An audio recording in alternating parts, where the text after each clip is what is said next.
This is Brian Martin with the Martin team at Keller Williams Realty, coming to you from Wellington, Florida. Today I want to introduce you to a client of mine whom through his philanthropy has come across many different discoveries in all different fields of medicine. These discoveries will lead to saving millions of lives as well as creating millions more. So let's take a seat with Mr. Donald Redman. Earlier in some of our discussions, you asked me why am I selling this glorious place? Yes, sir. Well, a number of reasons. One is I just turned 80. And because of that, having a large place like this to maintain is a little bit taxing. On top of that, I now have so many interests in the medical field that comes from, fortunately, money that I've made over the years that I'm doing a payback on to this great country, that I have to have more time. And at 80, I do know that I'm slowing down. So I don't want to spend it grooming trees, grass, and all that stuff. I want to spend it helping in medical advances. Of course. Now, background. My background is I was raised a sharecropper's son in Illinois. My father died at 44 when I was 18 years old. We didn't have electricity until I was 12. My father did not have a telephone until we got it the week after his death. I've worked my way through high school, through college. My whole life has been work. If I don't wake up in the morning concerned about what I have to do, I'm lost. I don't know what to do. So that's my motivation. I was in the industrial chemical specialty business for decades, first with Diversey Corporation, then with W.R. Grace and Company. For Grace, they hired me from Diversey. For Grace, I lived abroad in 5 countries, starting corporations for them. Lived in Johannesburg, London, Zurich, Amsterdam, Milan. It's pretty good for a sharecropper's son. Traveled the world. Children were born abroad. I've had a great, great life, and I wanted to give back. Now, one of the things that I did after I left corporate life was to go into venture capital. One of the biggest successes in venture capital that I had was the restaurant business. And a friend of mine many, many years ago, early 80s, came to me and he said, Don, he said, you know business. Yeah. Help me, would you? I've loaned a group of kids, college kids, money to start a restaurant group. They've done it in Columbus, Ohio. The chain was called Buffalo Wild Wings. Now, I helped them. I funded it. They were going bankrupt. Uncle Sam was after them for money that had been withheld for employee payroll taxes. So I got it reorganized, spent some time setting up the finances, spent some time setting up franchising for them that I did within a friend of mine, E.B. Smith, whose family started Northern Trust Bank. Wow. Got that launched, then turned it over to various management groups. Over the years, those 3 little restaurants with a negative net worth grew till we sold the whole thing, and it had gone public in the interim. We sold the whole thing to the Arby's Group, a group called O'Rourke Capital. They own Arby's and other food operations. At the time of sale, it had grown to 1,250 restaurants, and the price they paid was $2.9 billion. Wow. Now, at one point, many years ago, I owned 1/8 of the company. Had a lot of dilution, but still owned quite a few shares over the time, because the stock went public in 2003 at $16 a share, rose to over $205 a share. Arby's Group bought us out at 157 for $2.9 billion. So, over the years, I've made a lot of money just in other things and a lot of money in the restaurant business, and I figured this great country I owed. And so I'm doing payback. Now, why medical payback? In the 60s, during the Vietnam era, I was in the Air Force. I was in the Medical Corps Reserves. I was stationed at one of the hospitals. It was the hospital at Wright-Patterson Air Force Base in Dayton, Ohio. We received the wounded coming back from the Vietnam War. And I'll tell you, it was the saddest thing you would want to know. These were kids their legs blown off, their arms blown off, blind, you name it. And there was almost nothing we could do for them. That's terrible.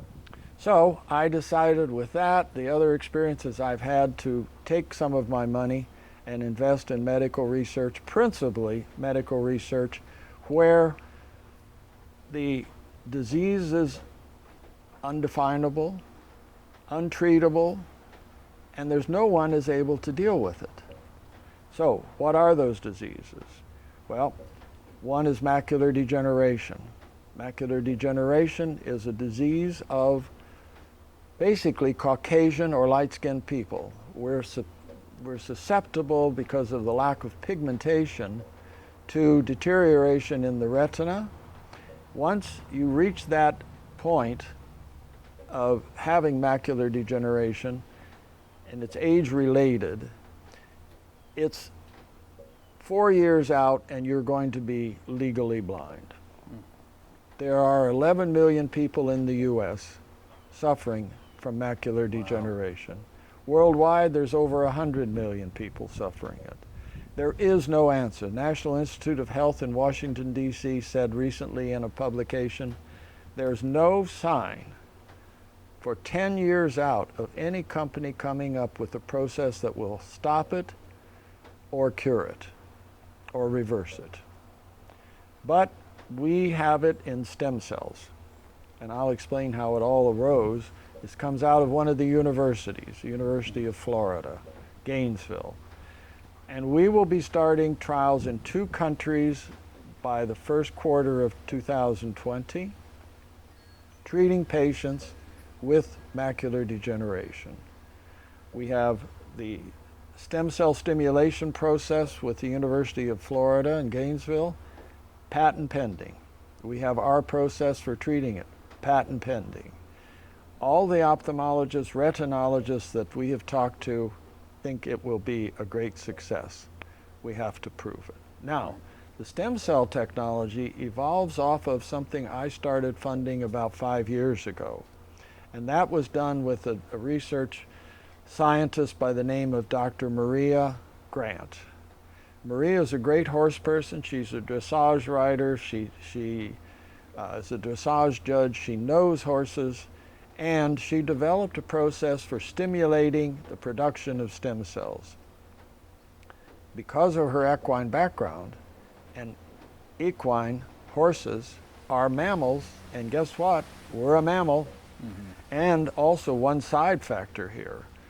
Mammals, in the case of the equine and the humans, the FDA, which monitors and regulates all of our medicals in this country, recognized the compatibility between human medicine and equine medicine.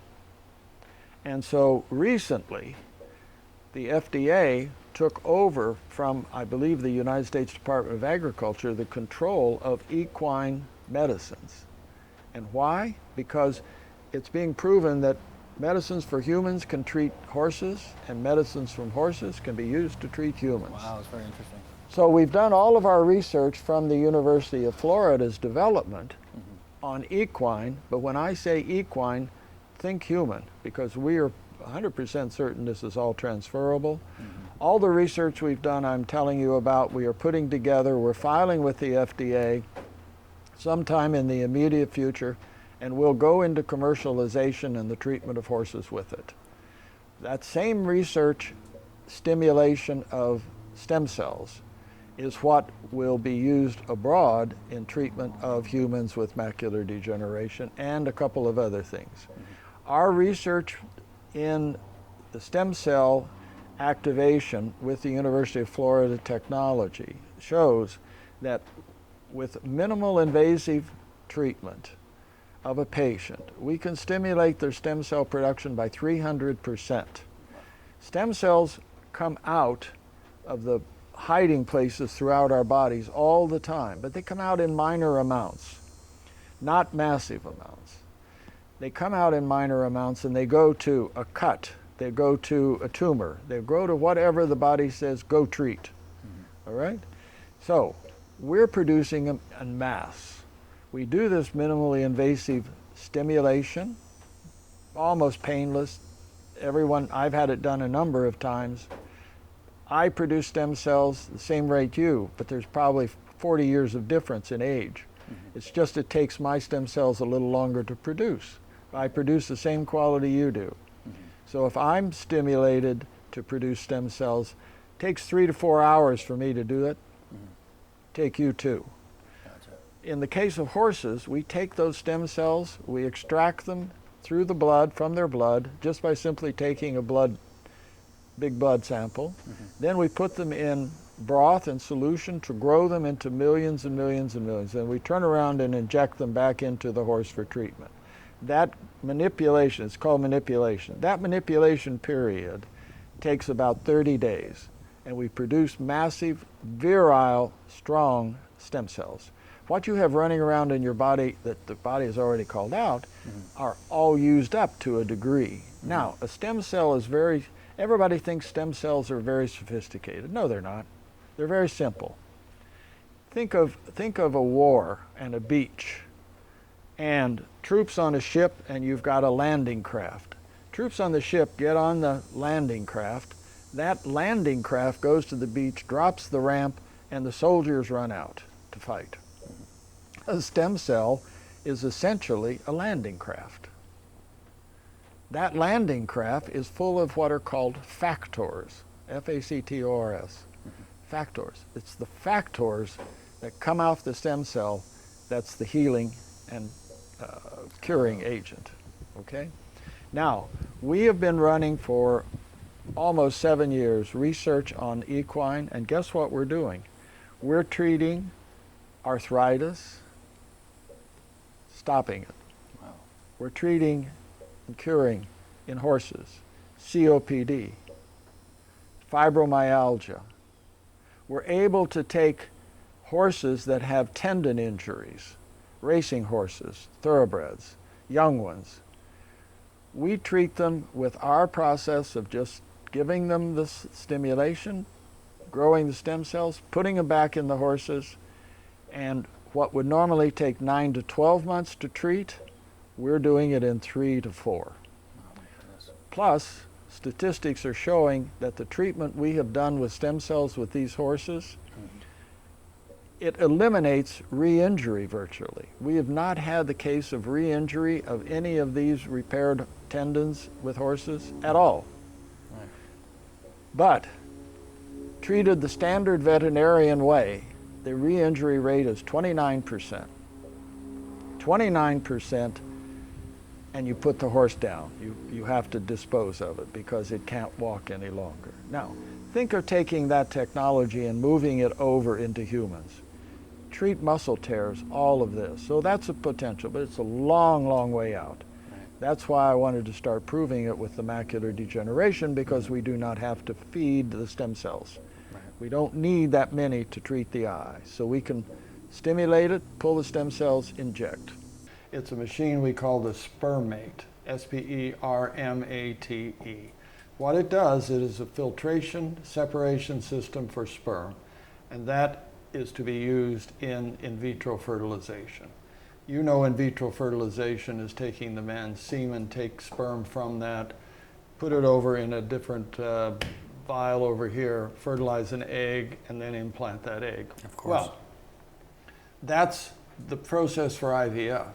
The natural process is for the man and the woman to get together, the egg to go in, or the sperm to go in, up through the canals, and to get to the egg. Well, you have 3 types of sperm.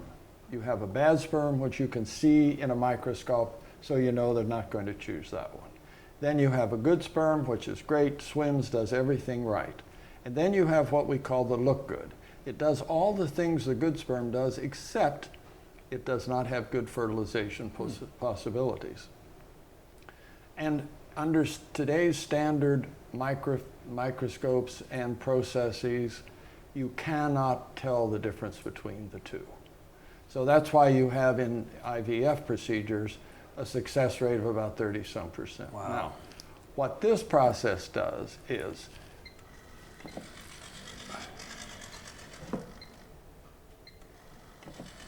we have this device. Now, when the people at an IVF clinic, in vitro fertilization clinic, come in for the day, they will turn this on. This will achieve a certain temperature, and then they will have the first male patient come in. First male patient comes in, and you have this device right here, this little plastic cup. In this point right here, there will be a protein. A protein are several chemicals put together that will attract things. This protein in here will attract the look good sperm and remove it. So that the sperms left to choose from are either the real bad, maybe a few look good, but the majority will be the good sperm. So you take the man's semen, you put it in here, then you put this lid on it, you put it in here, you close the lid, you then begin the process of shaking. And that will move the sperm over the protein so that the protein is exposed to all the sperm. It will, over time, finish. What you do is then you take it out, you take the top off, you tip this, and from this will flow the good sperm into a pocket right here, and you will pipette those out, and you will use those to fertilize the egg. Wow. That's the simplest form. Every one of these is used and thrown away every time. And what is the success rate of this machine? We double in our laboratory results the success rate of IVF. IVF is very expensive, and if we can double that to in the 60s, 70% success rate, we achieve a baby at a much less cost. Amazing. And IVF becomes much more affordable to the masses. Then what you do is you close that door. We have a ultraviolet lamp in here that will sterilize the whole process inside, so that when the next patient comes, we simply turn the light off, open the door. This is new. With the next patient, put it in, and go through the same process. Unbelievable. A lot of research is the result of going down one path, but you wind up in another path. But you've got to be smart enough, the scientists have to be smart enough to recognize that you've done something great over here where you were trying to do it over here. In this particular case, we developed with one horse, one very famous dressage horse, worth about $1 million. It had a lameness. The vets couldn't treat it. They gave up on it. Dr. Grant was called. She came. She did the stimulation I told you. That horse, unfortunately, had what was called ocular sarcoidosis. Ocular means the eye, and sarcoidosis means a growth that is developing based upon a reaction within the body of a benign tumor growing and the immune system reacting and producing a granular material. Think granulated sugar, think white sugar. That's the result of the battle between the benign tumor and the immune system. That forms a growth around the horse's eye, not in the eyeball, but around the eye, that's as hard as this glass. Well, we treated this dressage horse for lameness. It had one of these massive sarcoidosis growths on it. Didn't even think about it. We treated that, and the horse didn't get right like it should have in 3 months. Dr. Grant went back, give it another treatment, because once you stimulate the stem cells, you can take those and you can put a batch of them in the horses, and then you put the others in the freezer. You keep it in the freezer. You need more, you thaw them out. You inject them. But when she went to do it, she saw the horse was definitely improved in its lameness. It had also reduced the sarcoidosis growth by 50%. Wow. She treated it again. At the end of another 3 months, the horse was completely sound, happy, no problem in lameness, and the sarcoidosis was gone entirely. Well, what does that mean for humans?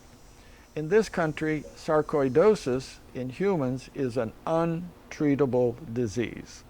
There are approximately 100,000 people in this country that suffer sarcoidosis. Once you have it, you have a lifespan guaranteed no longer than 10 years, because almost all cases, the sarcoidosis and the benign tumors develop in your lungs. They form this hard material and it suffocates you. So we have that development, all right? Now, we talked earlier and I showed you the machine for separation of sperm. Right. Well, we stumbled on something else when we did that research. Guess what it was? What's that? Sickle cell anemia. The protein that we developed in our research, and which I fund part of it. The other part I fund with a friend of mine who is in the Middle East, who is a graduate of the University of Chicago, University of Illinois, Chicago, with his doctorate in, guess what? Immunology. He developed part of this. The sperm project was his. The offshoot of that sperm project was the protein for separation. He exposed a patient's blood, a sickle cell anemia patient's blood, to that, and the protein grabbed the sickle cells. Now, what is a sickle cell? I've heard about it for decades and decades and decades. A sickle cell is a genetic change within the body. It is concentrated mostly on dark-skinned people. It evolves out of Africa and out of the battle of the body to adjust to malaria as the body was developing. Certain genes got screwed up. When two people get together with that, they produce a sickle cell child. They'll know it within months of the child's birth. The sickle cell is the red blood cell that collapses into the form of a sickle. And just think of the red blood cell as a little cell running around with little bags on it, picks up oxygen, takes it through the blood system. Well, once this is collapsed, it won't do that. But it also becomes sticky, and so it plugs up all of the smaller veins, etc. And one of the factors of sickle cell anemia is you have no energy. Life is totally miserable and you have a very limited lifespan. That research has been going on for 60 years. No one caught it.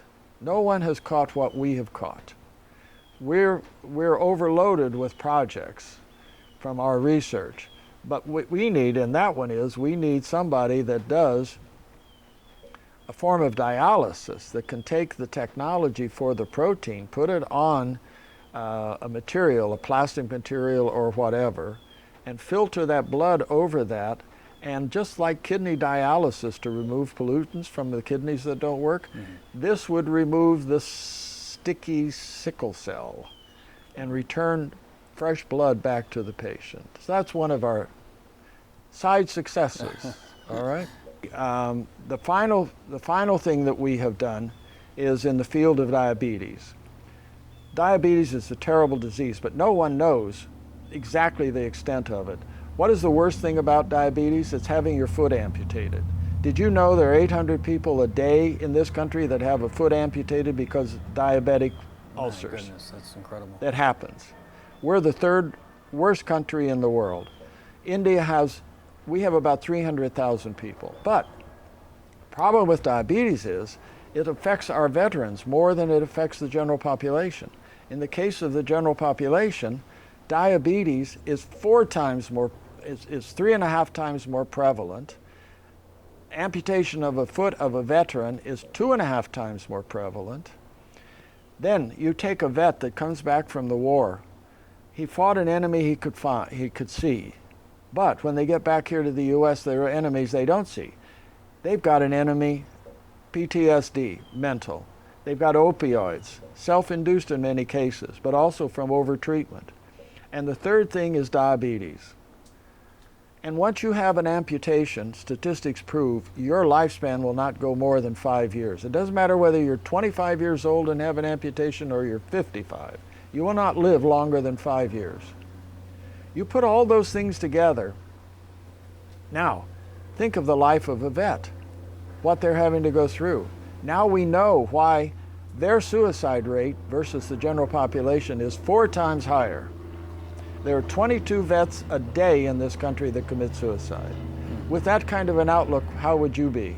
Yeah, incredibly depressed. Torn up. So we have developed a cream. We will have it on the market in a few months. Here are the pictures. This is a patient that has diabetic foot ulcers. All of that dark area you see there, Wow. that's all gangrene, skin, gangrene. That's where it's being cut away. There it is, fully cut away. That little sore turns out to be that big. With this cream of ours, will be sold over the counter. There it is, 4 weeks later.